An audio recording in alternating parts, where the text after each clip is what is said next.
ನಮಸ್ಕಾರ ವೀಕ್ಷಕರೇ, ಸುಹಾಸಿನಿ ಕಾರ್ಯಕ್ರಮಕ್ಕೆ ಸ್ವಾಗತ. ಪ್ರತಿಯೊಂದು ದಿನ ಒಂದೊಂದು ಹೊಸ ವಿಷಯಗಳನ್ನು, ಹೊಸ ಸುದ್ದಿಗಳನ್ನು ನಿಮ್ಮ ಮುಂದೆ ಇಡೋ ಪ್ರಯತ್ನ ನಾವು ಮಾಡ್ತೀವಿ.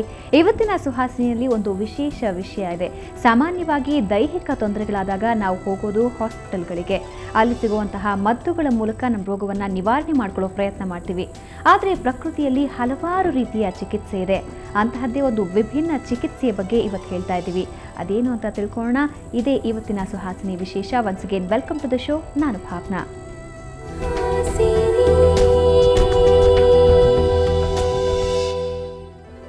ನಾನೀಗಾಗಲೇ ಹೇಳಿದೆ, ಒಂದು ವಿಭಿನ್ನವಾದಂತಹ ಚಿಕಿತ್ಸೆ ಅಂತ. ಅಂದರೆ ರೋಗಿಯನ್ನ ಮುಟ್ಟದೆ, ಯಾವುದೇ ಔಷಧಿಗಳನ್ನು ನೀಡದೆ ಅವರ ರೋಗವನ್ನು ಗುಣ ಮಾಡುವಂತಹ ಒಂದು ವಿಭಿನ್ನವಾದಂತಹ ಚಿಕಿತ್ಸೆ, ಅದೇ ಪ್ರಾಣಿಕ್ ಹೀಲಿಂಗ್ ಅಂದರೆ ಪ್ರಾಣ ಚಿಕಿತ್ಸೆ.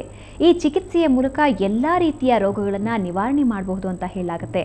ಹಾಗಾದರೆ ಈ ಪ್ರಾಣಿಕ್ ಹೀಲಿಂಗ್ ಅಂದ್ರೇನು, ಯಾವೆಲ್ಲ ರೀತಿಯ ಲಾಭಗಳಿವೆ, ಇದೇ ವಿಷಯದ ಬಗ್ಗೆ ನಮ್ಮ ಜೊತೆ ಮಾತಾಡೋದಕ್ಕೆ ಪ್ರಾಣಿಕ್ ಹೀಲಿಂಗ್ನ ತಜ್ಞರಾಗಿರುವಂತಹ ವಿಶ್ವನಾಥ್ ಅವರಿದ್ದಾರೆ. ವಿಶ್ವನಾಥ್ ಅವರೇ, ಕಾರ್ಯಕ್ರಮಕ್ಕೆ ಸ್ವಾಗತ. ನಮಸ್ಕಾರ. ಸುವರ್ಣ ವಾಹಿನಿಯ ಎಲ್ಲ ವೀಕ್ಷಕರಿಗೂ ನಮ್ಮ ಪರವಾಗಿ ನಮ್ಮ ನಮಸ್ಕಾರಗಳು. ವಿಶ್ವನಾಥ್ ಅವರೇ, ನೀವು ಹೇಳಿದಾಗಲೇ ಆಶ್ಚರ್ಯ ಆಯಿತು. ಅಂದರೆ ಯಾವುದೇ ಔಷಧಿಗಳನ್ನು ನೀಡದೆ, ಇಂಜೆಕ್ಷನ್ ನೀಡದೆ, ಯಾವುದೇ ಒಂದು ರೀತಿಯಾದಂತಹ ಮದ್ದು ನೀಡದೆ, ಅಲ್ಲದೆ ಮುಟ್ಟದೇನೂ ಕೂಡ ಚಿಕಿತ್ಸೆಯನ್ನು ಮಾಡಬಹುದು ಅಂತಾರೆ. ಹಾಗಾದರೆ ಈ ಪ್ರಾಣಿಕ್ ಹೀಲಿಂಗ್ ಅನ್ನೋದು ಏನು, ಯಾವಾಗಿಂದ ಪ್ರಾರಂಭ ಆಯಿತು? ಮೂಲತಃ ಪ್ರಾಣ ಚಿಕಿತ್ಸೆ ಅನ್ನೋದು ಸಾವಿರಾರು ವರ್ಷಗಳ ಹಿಂದಿನಿಂದಲೂ ಕೂಡ ಭಾರತ, ಚೀನಾ ಮತ್ತು ಈಜಿಪ್ಟ್ ಮೂರೂ ದೇಶಗಳಲ್ಲೂ ಬಳಕೆಯಲ್ಲಿದ್ದಂತಹ ಪುರಾತನ ಕಲೆ ಮತ್ತು ವಿಜ್ಞಾನ.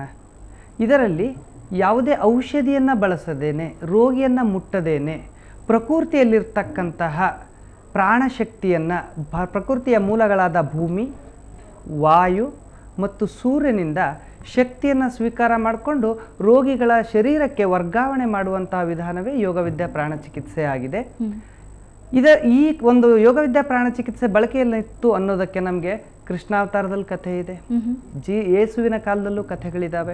ಅದೇ ರೀತಿ ಮಹಾಭಾರತ, ರಾಮಾಯಣದಲ್ಲೂ ಕೂಡ ಇದರ ಬಗ್ಗೆ ಸಾಕಷ್ಟು ಉಲ್ಲೇಖಗಳಿದ್ದಾವೆ. ಪ್ರಾಣಶಕ್ತಿಯ ವರ್ಗಾವಣೆಯನ್ನು ಮಾಡಿ ಅವರು ಅವರ ಡಿಸೈಪಲ್ಸ್ಗೆ ಅಥವಾ ತಮ್ಮ ಭಕ್ತರಿಗೆ ಎಷ್ಟೋ ಕಾಯಿಲೆಗಳನ್ನ ವಾಸಿ ಮಾಡಿದ್ರು ಅಂತ ತಿಳಿದು ಬರುತ್ತೆ.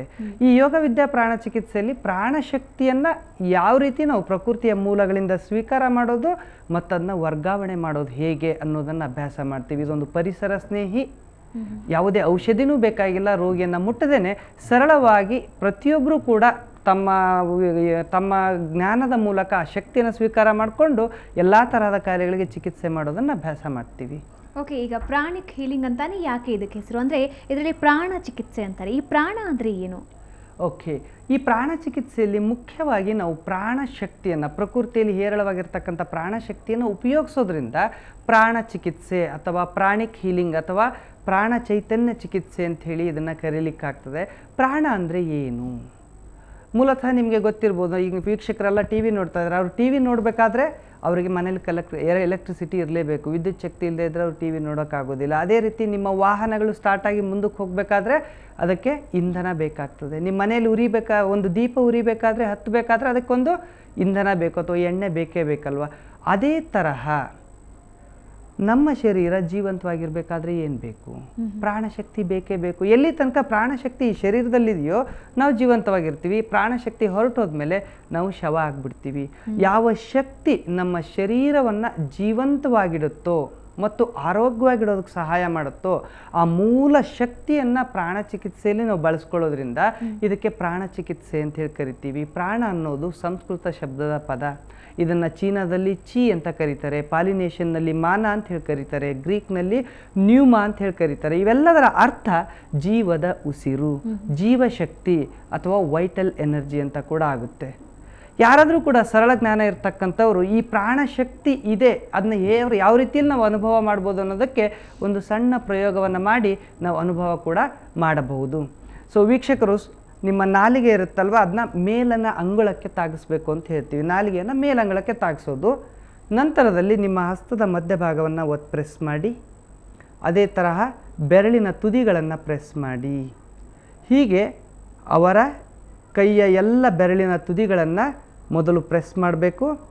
ನಂತರದಲ್ಲಿ ಬೆರಳಿನ ತುದಿಗಳನ್ನು ಪ್ರೆಸ್ ಮಾಡಬೇಕು. ನಂತರದಲ್ಲಿ ನಿಮ್ಮ ಎರಡೂ ಕೈಗಳನ್ನು ಒಂದರ ಎದುರಿಗೆ ಒಂದರಂತೆ ಸುಮಾರು 4 ರಿಂದ 5 ಅಂಗುಲ ದೂರದಲ್ಲಿ ಹಿಡಿದು ನಿಧಾನವಾಗಿ ಉಸಿರಾಟ ಮಾಡ್ತಾ ಇರಬೇಕು. ಏನು ಕಲ್ಪನೆ ಮಾಡ್ಕೊಳ್ಳೋಕೆ ಹೋಗಬೇಡಿ, ಏನು ನಿರೀಕ್ಷೆ ಮಾಡೋಕ್ಕೆ ಹೋಗಬೇಡಿ.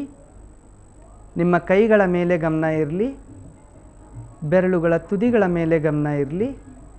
ನಿಧಾನವಾಗಿ ಉಸಿರನ್ನು ಸ್ವೀಕರಿಸಿ ನಿಧಾನವಾಗಿ ಉಸಿರಾಟ ಮಾಡಿ. ಕೈಗಳು ಹಗುರವಾಗಿರಲಿ.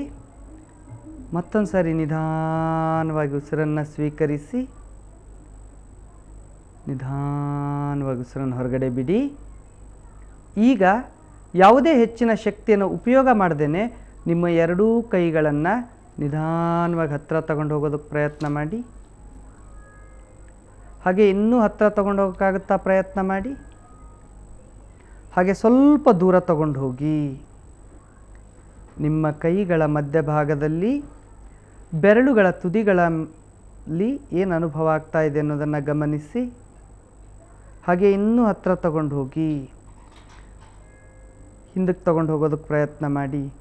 ಸಹಜವಾಗಿ ಹೀಗೆ ನಾವು ಈ ಪ್ರಯೋಗವನ್ನು ಮಾಡಿದಾಗ ನಮ್ಮ ಶರೀರದಲ್ಲಿರ್ತಕ್ಕಂತಹ ಪ್ರಾಣಶಕ್ತಿ ನಮಗೆ ಅನುಭವ ಆಗುತ್ತೆ. ಕೆಲವರಿಗೆ ಬಿಸಿ ಅನುಭವ ಆಗ್ಬೋದು, ಕೆಲವರಿಗೆ ಜುಮ್ ಜುಮ್ ಜುಮ್ ಅನ್ನೋ ಅನುಭವ ಆಗ್ಬೋದು, ಕೆಲವರಿಗೆ ಬಲೂನ್ ಮುಟ್ಟದಾಗ ಒತ್ತಡದ ಅನುಭವ ಆಗುತ್ತಲ್ವ ಆ ಥರದ ಅನುಭವ ಆಗ್ಬೋದು, ಇನ್ನು ಕೆಲವರಿಗೆ ಕೈ ಮಧ್ಯದಲ್ಲಿ ಏನೋ ಒಂಥರ ಸುತ್ತ ಇರೋ ಅನುಭವ ಆಗ್ಬೋದು.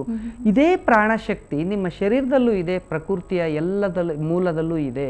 ಈ ಶಕ್ತಿಯನ್ನು ಉಪಯೋಗಿಸ್ಕೊಂಡು ಬಂದಿರತಕ್ಕಂಥ ಕಾಯಿಲೆಗಳಿಗೆ ಸರಳವಾಗಿ ನಿಮ್ಮ ಮನೆಯಿಂದಲೇ ನೀವು ಚಿಕಿತ್ಸೆ ಮಾಡಬಹುದಾದಂತಹ ಅದ್ಭುತವಾದ ಸಂಜೀವಿನಿ ಚಿಕಿತ್ಸೆ ಈ ಯೋಗವಿದ್ಯಾ ಪ್ರಾಣ ಚಿಕಿತ್ಸೆ.